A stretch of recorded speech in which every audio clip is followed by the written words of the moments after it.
Sir నమస్కారం sir. నమస్తే అండి. సార్ ఇప్పటి బీఆర్ఎస్ లేకుంటే అప్పటి టీఆర్ఎస్కు 25 ఏళ్ళు అయితే వచ్చేసాయి సార్. రజతోత్సవ సభ కూడా వరంగల్లో గ్రాండ్గా కూడా సెలబ్రేట్ చేయడం మనం చూస్తూ ఉన్నాం. సో ఈ నేపథ్యంలో మరి టీఆర్ఎస్ పార్టీ యొక్క ప్రస్థానం గురించి, అంటే పుట్టుక, దాని రైజ్ అండ్ ఇప్పుడు వాళ్ళు ఎదుర్కొంటున్న ఈ పరిస్థితుల గురించి సో ఎంటైర్గా ఏం చెప్తారు సార్ మీరు? అంటే 25 ఏళ్ల క్రితం ఇది ప్రారంభానికి ముందు కేసీఆర్ గారు ఎక్కడున్నారు అని చూస్తే తెలుగుదేశం పార్టీలో ఉన్నాడు ఆయన. తెలుగుదేశం పార్టీలో చంద్రబాబు నాయుడు గారు అంటే 99 ఎన్నికల్లో ఆయన గెలిచినప్పుడు క్యాబినెట్లోకి తీసుకుంటారు కేసీఆర్ని అని అనుకున్నారు. కానీ ఆయన తీసుకోకుండా డెప్యూటీ స్పీకర్గానో ఏదో ఒక పదవి ఇచ్చాడు ఆయన. ఇచ్చి దాదాపుగా కొంత గ్రేడ్ తగ్గించినట్టుగా ఆయన ఫీల్ అయ్యాడు. అక్కడి నుంచి చిన్న ఘర్షణ మొదలై ఫైనల్గా ఆయన పార్టీ నుంచి బయటకు వచ్చేసి వైఎస్ఆర్ బతుకున్నంతకాలం అసెంబ్లీలో తరచూ ఈ ప్రశ్న లేవనెత్తేవాడు. ఆ రోజున చంద్రబాబు గనక మంత్రి పదవి ఇచ్చుంటే, అంటే ఈటెల రాజేందర్ని టార్గెట్ చేసి, ఆయన అప్పుడు టీఆర్ఎస్ ఫ్లోర్ లీడర్, ఆయన్ని టార్గెట్ చేసి ఆ రోజున కేసీఆర్కి చంద్రబాబు మంత్రి పదవి ఇచ్చుంటే టీఆర్ఎస్ పుట్టి ఉండేదా చెప్పు రాజేందర్ అని అడిగేవాడు ఆయన నిలదీసి. దాదాపు అదే అభిప్రాయం చాలామందిలో ఉంది. అయితే తెలంగాణ ఇష్యూ కేసీఆర్ గారికి పదవి ఇవ్వటంతోనో ఇవ్వకపోవడంతోనో ముడిపడి లేదు. తెలంగాణ అనేది నిజానికి నిజాం స్టేట్గా ఉంది, తర్వాత హైదరాబాద్ స్టేట్గా మారింది. స్వతంత్రం వచ్చిన తర్వాత పోలీస్ యాక్షన్ జరిగిన తర్వాత పటేల్ నాయకత్వంలో ఇక్కడ ఆపరేషన్ పోలో అనే పేరుతో సైన్యాన్ని మోహరించి దీన్ని కంట్రోల్లోకి, యూనియన్ కంట్రోల్లోకి తీసుకున్న తర్వాత ఇక్కడ ఎన్నికలు జరిగాయి 52లో. ఇక్కడ బూర్గుల రామకృష్ణారావు గారి ప్రభుత్వం ఏర్పడింది. ఆయన ముఖ్యమంత్రిగా, ఆ మంత్రివర్గంలో కొండా వెంకటరంగారెడ్డి గారు మంత్రిగా ఉండేవారు, చెన్నారెడ్డి గారు ఉండేవారు. వీళ్ళందరూ ఇక్కడ పరిపాలన విడిగా, అలాగే అక్కడ తమిళనాడు నుంచి విడిపోయినటువంటి ఆంధ్ర రాష్ట్రంగా కర్నూలు రాజధానిగా అది ఏర్పడింది. ఏర్పడిన సందర్భంగా రెండూ విడివిడిగా 2 రాష్ట్రాలుగా అభివృద్ధి చెంది ఉండాల్సింది. కానీ కొంతమంది పెద్దలు, అప్పుడు టంగుటూరి ప్రకాశం గారు ఎక్కువ చొరవ చూపించి ఆయన తెలుగు మాట్లాడే వాళ్ళందరూ ఒక రాష్ట్రంగా ఉండాలి అని ఒక నినాదం ఇస్తే, ఆ నినాదానికి కమ్యూనిస్టులు కూడా స్పందించి విశాలాంధ్ర అన్నారు. విశాలాంధ్ర అంటే మొత్తం 2 ప్రాంతాలు కలిసి ఒక రాష్ట్రంగా ఏర్పడటం అనే. విశాలాంధ్రలో ప్రజారాజ్యం అని పుచ్చలపల్లి సుందరయ్య గారు ఒక డాక్యుమెంట్ కూడా రాశాడు. అది అవైలబుల్లే, చదువుకోవచ్చు ఎవరైనా. ఇలా ఇది కలవాలి అనేటువంటి కార్యక్రమంలో భాగంగా అంతిమంగా కలిపారు. నిజానికి జవహర్లాల్ నెహ్రూ గారు కూడా వ్యతిరేకించాడు దీన్ని. ఆయన ప్రకాశం గారు అంటున్నారు కానీ వారు పెద్దవారు, వారి మాటలు నేను కాంట్రడిక్ట్ చేస్తున్నానని కాదు. ఇలా ఇంకొక రాష్ట్రంతో కలుస్తాం మేమని చెప్పడం విస్తరణవాదం కిందకు వస్తుంది అన్నాడు ఆయన. ఈ విస్తరణవాదం అనే మాటని కమ్యూనిస్ట్ పార్టీ నాయకుడు మద్దుకూరి చంద్రశేఖరరావు గారు కూడా ఖండించేటప్పుడు. సరే, ఇవన్నీ చరిత్ర. ఈ కలిసిన తర్వాత రెగ్యులర్గా ఇక్కడ అంటే తెలంగాణ విడిగా ఉండాలి అనే అభిప్రాయంతోనే ఇక్కడ నాయకత్వం ఉండేది. ఈ కలవటం మీద వ్యతిరేకత వ్యక్తమైంది మొదటి నుంచి. ముఖ్యంగా చెన్నారెడ్డి లాంటి యూత్, ఆ రోజున యువకులుగా ఉన్నవాళ్ళు బలంగా వ్యతిరేకించారు. దీనివలన రకరకాల సమస్యలు వస్తాయి, వనరుల పంపిణీకి సంబంధించి రకరకాల ఇష్యూస్ వస్తాయి, కాబట్టి ఇది ప్రత్యేక రాష్ట్రంగా ఉంటేనే మంచిది అనే అభిప్రాయం ఉంది. ముల్కీ నిబంధనలు ఇవన్నీ ఉన్నాయి, ఇవన్నీ పోతాయి అని చెప్పి మాట్లాడారు. అందుకని అవేవి కావు, మీ ప్రత్యేకత మీకు ఉంటుంది అని చెప్తూ ముల్కీ నిబంధనలని ఉంచారు యథాతథంగా. ఉంచిన సందర్భంగా ముల్కీ నిబంధనలకు వ్యతిరేకంగా ఆంధ్రప్రదేశ్ నుంచి ఒక తిరుగుబాటు మొదలయ్యి వాళ్ళు 72లో విడిపోతామని చెప్పి జయాంధ్ర ఉద్యమం చేశారు. జయాంధ్ర ఉద్యమం చేసినప్పుడు దాన్ని కూడా సిఆర్పిని పెట్టి సైన్యాన్ని మోహరించి అణిచేసింది ఇందిరాగాంధీ గారి ప్రభుత్వం. అణిచివేసి పివి నరసింహరావును ముఖ్యమంత్రిగా తొలగించి వెంగళరావు గారిని ఎక్కించి తిరిగి రెండు కలిసే ఉంటాయనే పద్ధతిలో వ్యవహరించారు. అయిపోయింది ఆ ఉద్యమం కూడా.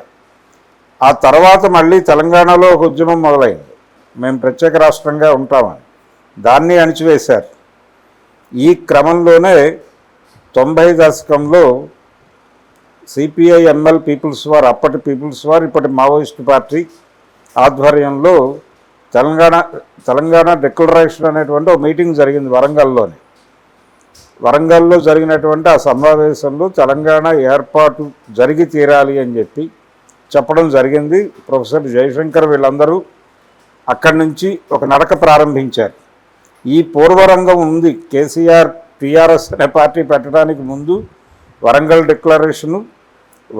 డిక్లరేషన్ నుంచి పుట్టినటువంటి ఆలోచనలు, అప్పుడే ప్రజల్లోకి వెళ్తున్నటువంటి తెలంగాణ నినాదం, బెల్లి లలిత వీళ్ళు తెలంగాణ కల్చరల్ ఫ్రంట్గా ఏర్పడి జనంలోకి తెలంగాణ నినాదాన్ని తీసుకెళ్తున్నటువంటి సందర్భం. ఈ నేపథ్యం నడుస్తున్న టైంలో కేసీఆర్ గారు బయటకు వచ్చి టీఆర్ఎస్ అనేటువంటి పార్టీ పెట్టి జయశంకర్ని గురువుగా ప్రకటించుకుని నెమ్మదిగా దీంతో ఒక సయోధ్యని మెయింటైన్ చేస్తూ తన ఉనికిని ఉద్యమంతో రిలేట్ చేసుకుంటూ ఎదగటం ప్రారంభించాడు. అది టీఆర్ఎస్ పార్టీ పునాది. అక్కడి నుంచి తెలంగాణ ఉద్యమ శ్రేణుల్లో ఒక అభిప్రాయాన్ని అయితే కలిగించగలిగాడు కేసీఆర్. అదేంటంటే, ఎవరో ఒకళ్ళు ఆ ఏరియాలో తెలిసినవాడు ఫైట్ చేస్తున్నాడు కాబట్టి అతని మీద ఎన్ని విమర్శలు ఉన్నప్పటికీ ఇష్యూ ఓరియంటెడ్గా సపోర్ట్ చేస్తూ ముందుకు వెళ్దాం అనే అభిప్రాయాన్ని బలంగా తీసుకెళ్లారు. దాంతో అన్ని శ్రేణులు టీఆర్ఎస్కి వెన్నుదన్నుగా నిలబడ్డాయి. నిలబడిన తర్వాత ఇంత సమాజం వెన్నుదన్నుగా నిలబడటం వల్లనే తెలంగాణ కళ సాకారం అయింది. రెండోది, ఈ కళ సాకారం కావడానికి అప్పటి రాజకీయ పరిస్థితులు కూడా దారితీసినాయి. అంటే కేంద్రంలో యూపీఏ ప్రభుత్వం ఇబ్బందుల్లోకి వెడుతున్నటువంటి దశ. అది వెడుతున్న టైంలో ఆంధ్రప్రదేశ్ని ఎలా ప్రొటెక్ట్ చేసుకోవాలి పొలిటికల్గా, ఇక్కడ ప్రాంత ప్రజలు అడిగారనో లేకపోతే ఏదో డిమాండ్ ఉందనో కాదు, పొలిటికల్గా తమ పార్టీ సస్టైన్ అవడానికి ఏం చేయాలని చెప్పి ఒక పద్ధతిలో ఆలోచించి అహ్మద్ పటేల్ లాంటి జ్ఞానులు ఇచ్చినటువంటి అడ్వైజర్స్ మేరకు అప్పటి వైఎస్ రాజశేఖర రెడ్డి గారు చనిపోయి ఉమ్మడి ఆంధ్రప్రదేశ్లో కాంగ్రెస్ పార్టీ ఇంటర్నల్ క్రైసిస్తో ఉంది. జగన్ వైపు నుంచి ఒక గొడవ, ఇంటర్నల్గా పదవులు కోరుకుంటున్నటువంటి వాళ్ళ నుంచి ఒక గొడవ. రోసయ్య గారిని నిలబెట్టారు కానీ ఆయన్ని నిలబడనివ్వని పరిస్థితి పార్టీలో ఉంది అప్పుడు. కాబట్టి ఈ నేపథ్యంలో తెలంగాణ ఇచ్చేస్తే ఎలా ఉంటుంది అనే ఒక అభిప్రాయానికి వచ్చారు వాళ్ళు. వచ్చి తద్వారా ఒక పొలిటికల్ గెయిన్ పొందొచ్చు అనుకునే చేశారు ఆ పని. కానీ వాళ్ళు అనుకున్న వ్యూహం వర్కౌట్ అవ్వలేదు. కానీ కార్యక్రమం జరిగింది. ఇవ్వక తప్పని పరిస్థితి ఉంది అప్పుడు. కాకపోతే ఆమోదించారు. మూర్ఖంగా ఇందిరాగాంధీ గారి పద్ధతిలో వెళ్లకుండా సిడబ్ల్యూసి తీర్మానం చేసిన తర్వాత ఇతర ప్రక్రియలు మొదలైన శ్రీకృష్ణ కమిటీ వేశారు. ఇదే సమయంలో ఆంధ్రప్రదేశ్లో సమైక్య ఉద్యమాన్ని మొదలుపెట్టారు లగడపాటి నాయకత్వంలో. లగడపాటి తదితర నాయకులందరూ. నిజానికి ఈ సమైక్య ఉద్యమం మొదలవటానికి ముందు కేసీఆర్ ఇక్కడ నిరాహార దీక్ష కూర్చున్నప్పుడు ఆయన్ని నిరాహార దీక్ష వదిలేసే మూడ్లో ఉన్నాడని ఆయన్ని నిరాహార దీక్ష కొనసాగించేలాగా చేసింది ఉస్మానియా విద్యార్థులు వీధుల్లోకి వచ్చి నినాదాలు చేసి కేసీఆర్ నువ్వు నిలబడాలి లేకపోతే ఊరుకోం క్షమించవు అన్న తర్వాత ఆయన కొనసాగించాడు. ఈ కొనసాగింపు జరుగుతున్నటువంటి సమయంలో ఆంధ్ర నాయకులు మేల్కొని కొంతమంది న్యాయవాదులు విజయవాడ ప్రెస్ క్లబ్లో మీటింగ్ పెట్టి కర్ణాటక రామ్మోహన్ రావు నాయకత్వంలో ఈ టైంలో విడిపోవడమే మంచిది, మనకి ఏం కావాలో ముందు ఒక లిస్ట్ అవుట్ చేద్దాం, మనకు కావలసినవన్నీ ఒక పేపర్ మీద పెట్టి దీన్ని కేంద్రం దృష్టికి తీసుకెళ్ళి ఇవి మాకు ఇచ్చి మీరు రాష్ట్రాన్ని విడగొట్టేయండి ఏం పర్లేదు అని అడుగుదాం అని ఒక సమావేశం పెట్టారు విజయవాడ ప్రెస్ క్లబ్లోనే. పెడితే ఆ సమావేశం మీద ఆ తర్వాత రోజుల్లో వైసీపీలోనూ అక్కడ ట్రావెల్ అయినటువంటి కొంతమంది క్యాడర్ దాడి చేశారు. రామ్మోహన్ రావు గారు అతి కష్టమే తప్పించుకుని వెళ్ళిపోయాడు ఇంటికి ఆ రోజు. సో ఆ రోజున ప్రకటించారు సమైక్య ఉద్యమం చేస్తున్నాం, మనం రాష్ట్రం విడిపోవడానికి వీల్లేదు అని. ఎందుకు వీల్లేదు అంటే ప్రజల్లో కూడా అభిప్రాయం ఉండింది అప్పుడు. ఆ అభిప్రాయాన్ని వాడుకోవాలని ట్రై చేశారు. అంటే ప్రజలు ఎందుకు భయపడ్డారు? హైదరాబాద్ మంది కాదట అంటే హైదరాబాద్ను వదిలేసి తెలంగాణని ఇవ్వండి అనే ఒక ప్రతిపాదన కూడా తీసుకొచ్చారు ఈ సమైక్య నాయకులు.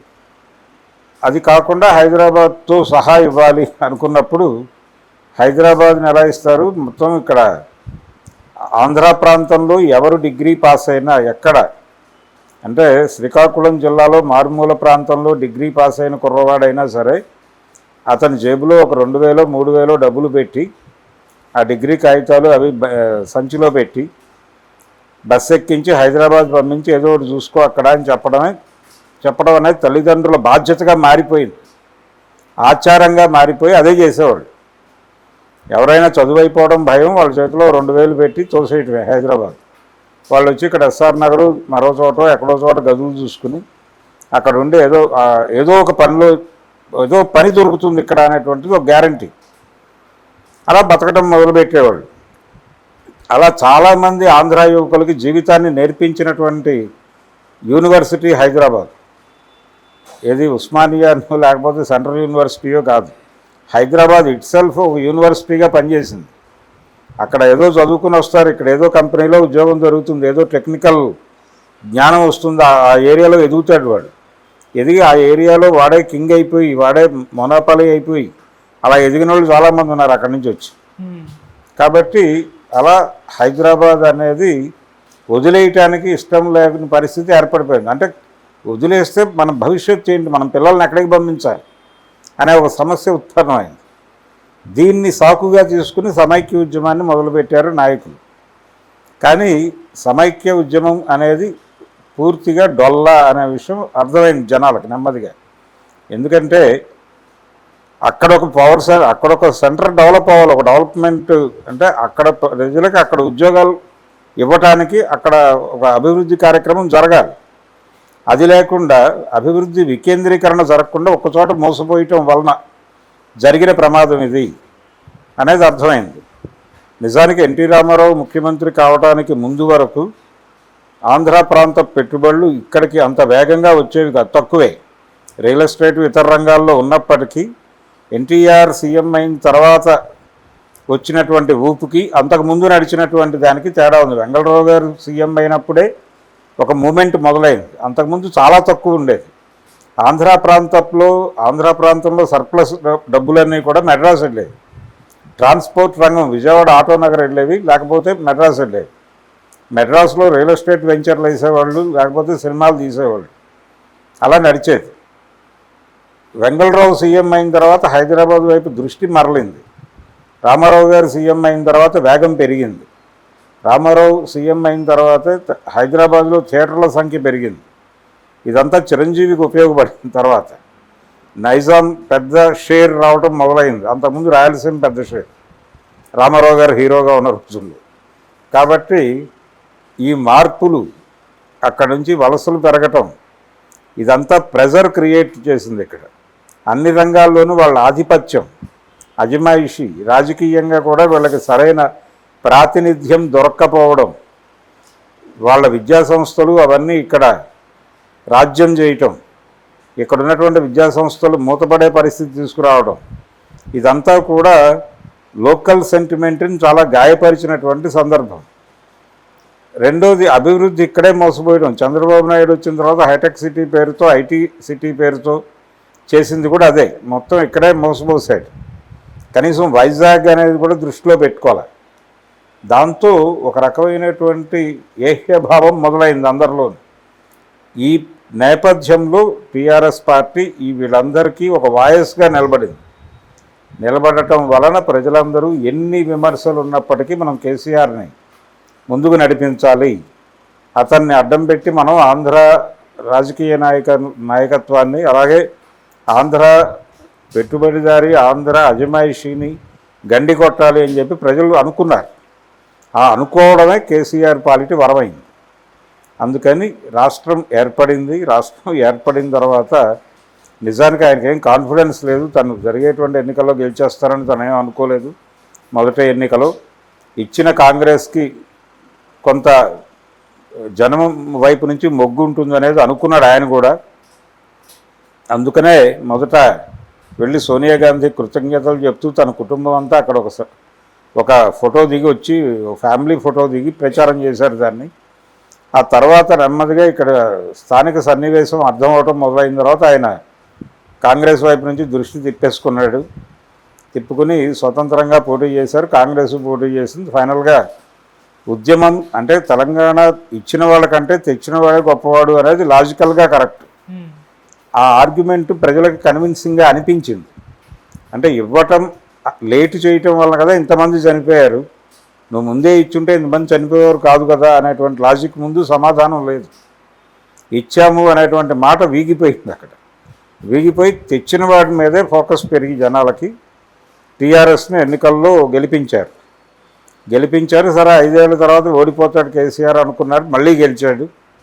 మళ్ళీ గెలవటం, దాంతో కంట్రోల్లో తీసుకోవాలనే ప్రయత్నం, కాంగ్రెస్ పార్టీ వీక్ అవడం, బీజేపీ దూకుడుతనం పెరగటం, కేంద్రంలో వాళ్ళు అధికారంలోకి వచ్చి వాళ్ళు కూడా 2 సార్లు గెలవడం వరుసగా. ఈ నేపథ్యంలో తెలంగాణలో ప్రధాన శత్రువు సీన్ మారింది.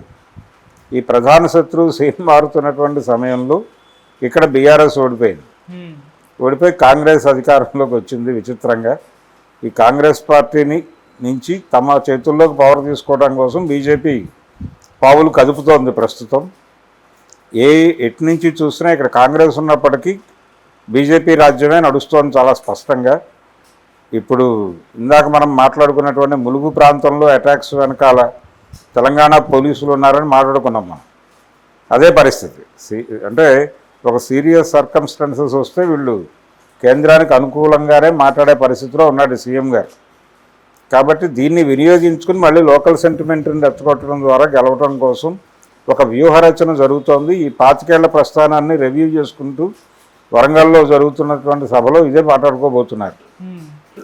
ఈ మాటల్లో భాగంగానే ఇప్పుడు జనాల్లో ఏ రకమైన సెంటిమెంట్లు అంటే ఇప్పుడు బ్రాండింగ్ పాలిటిక్స్, నినాదాల రాజకీయాలు వచ్చేసినాయి. ఈ నినాదాల రాజకీయాలు బ్రాండింగ్ పాలిటిక్స్లో భాగంగా ఏం బ్రాండ్ చేయాలి, ఎలా తిరిగి అధికారంలోకి రావాలి అనే ప్రయత్నం జరుగుతోంది. రెండో వైపు బీజేపీ సీరియస్గానే పవర్ తన చేతుల్లోకి తీసుకోవాలనే ప్రయత్నం కూడా మొదలుపెట్టింది. దీన్ని ఎలా ప్రతిఘటించాలి, వీళ్లతో ఎలా ఒకవేళ సయోధ్యగా ఉండాలా, వ్యతిరేకిస్తే ఏమిటి పరిస్థితి. మొన్న స్టాలిన్ మీటింగ్కి వెళ్ళొచ్చారు వీళ్ళు. కాబట్టి ఆల్రెడీ వ్యతిరేక గుంపులో వీళ్ళ పేరు నోట్ అయి ఉంది అక్కడ. కానీ కేసీఆర్ గారికి అవన్నీ పెద్ద ఇష్యూస్ కావు, ఆయన ఎక్కడైనా సార్ట్అవుట్ చేసుకుని వెళ్ళిపోగలడు. అందుకని ఎలా మూవ్ అవ్వాలి, ప్రజల్లోకి ఏం తీసుకెళ్ళాలి, మనం ఈ 2-3 ఏళ్లలో ఏం చెప్పి జనాలను మళ్ళీ మన వైపు మోటివేట్ చేసుకోవాలనే దానికి సంబంధించిన ఒక వ్యూహరచన, దిశానిర్దేశం చేసుకోవడానికి ఈరోజు వరంగల్లో సభ జరుగుతోంది. చూద్దాం ఏ రకమైనటువంటి అవుట్పుట్తో బయటకు వస్తుందో టీఆర్ఎస్ అనేది చూడాలి. ఒకటి, ప్రజలలో ఆకాంక్ష ఉంది, తెలంగాణ ఏర్పడాలి అనేటువంటి ఆకాంక్ష బలంగా ఉండటం అనేది ఆ రోజున తెలంగాణ డిక్లరేషన్కి అనుకూలమైనటువంటి ప్రజా నిర్ణయం రావడానికి కానీ, లేకపోతే జయశంకర్ ఆధ్వర్యంలో మొత్తం రాష్ట్రం అంతా ఒక విపరీతమైన పరిశోధనలు జరిగాయి. తెలంగాణ ఏ రకంగా వెనకబడింది, దీన్ని ముందుకు నడిపించడానికి ఏం చేయాలి, ఎక్కడెక్కడ ఏ పెట్టుబడులు ఉన్నాయనే దానికి సంబంధించి ఒక సమగ్రమైనటువంటి అధ్యయనం జరిగింది ఇక్కడ. అధ్యయనం జరిగింది. ఆ అధ్యయనం తాలూకా ఫలితాలన్నింటినీ కేసీఆర్ తన కంట్రోల్లో తీసుకున్నాడు చాలా స్పష్టంగా. కాబట్టి ఇప్పుడు మళ్ళీ సీన్ ఎలా మారబోతోంది, వచ్చే ఎన్నికల్లో ఎలా మార్చడం కోసం ప్రయత్నాలు జరుగుతున్నాయి అనేది ఒక్కసారి సమీక్షించుకునే ప్రయత్నం చేస్తున్నారు. ఈ ప్రయత్నంలో తాము చేసిన లోపాలు, పొలిటికల్ గెయినే లక్ష్యంగా టీఆర్ఎస్ నడుస్తోంది మొదటి నుంచి. ఎవరితోనైనా ఏ సందర్భంలో అయినా కలవటానికి వారికి ఇబ్బంది లేదు, విడిపోవడానికి అంతకంటే ఇబ్బంది లేదు. ఒక విచిత్రమైన రాజకీయ క్రీడ, ఎవరికి అందని పద్ధతిలో ఆడటం అనేది కేసీఆర్ స్టైల్. దానికి మరింత పదును పెట్టుకునేటువంటి ప్రయత్నం చేస్తున్నాడు ఆయన. చూద్దాం ఏ రకమైనటువంటి తీర్మానాలతో